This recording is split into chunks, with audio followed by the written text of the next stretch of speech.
India America വ്യാപാര കരാറുമായി ബന്ധപ്പെട്ട സംയുക്ത പ്രസ്താവന പുറത്തിറങ്ങിയതിനു പിന്നാലെ ട്രംപ് ഭരണകൂടം പങ്കുവച്ച ഇന്ത്യയുടെ ഔദ്യോഗിക ഭൂപടം സാമൂഹ്യ മാധ്യമങ്ങളിൽ വലിയ ചർച്ചയാകുന്നു.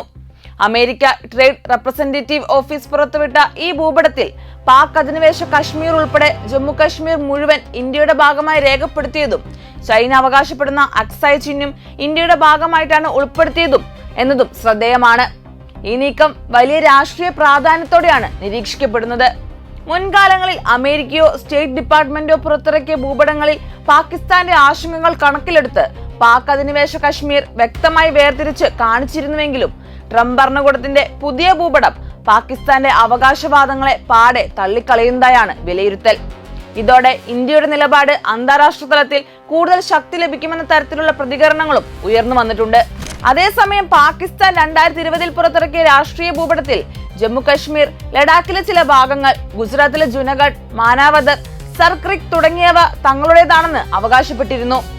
ഇന്ത്യ ഈ നീക്കത്തെ രാഷ്ട്രീയ വിഡ്ഢിത്തമെന്ന് വിശേഷിപ്പിച്ച് ശക്തമായി അന്ന് തള്ളിക്കളഞ്ഞു. ചൈനയും അരുണാചൽ പ്രദേശും അക്സായ് ചിഹ്നം തങ്ങളുടെ ഭാഗമെന്ന നിലയിൽ 2023 പരിഷ്കരിച്ച ഭൂപടം പുറത്തിറക്കിയതിനെ ഇന്ത്യ നിരസിച്ചിരുന്നു. ഇന്ത്യയുടെ ഭൂപ്രദേശത്തെ കുറിച്ചുള്ള അമേരിക്കയുടെ പുതിയ ഭൂപട പരാമർശം വ്യാപാര കരാർ ചർച്ചകളുടെ പശ്ചാത്തലത്തിൽ പുറത്തു വന്നതുകൊണ്ട് തന്നെ ഇത് വെറും സാങ്കേതിക അപ്ഡേറ്റ് മാത്രമല്ല, രാഷ്ട്രീയ സന്ദേശം കൂടിയാകാമെന്ന തരത്തിലുള്ള വിലയിരുത്തലുകളും ശക്തമാണ്.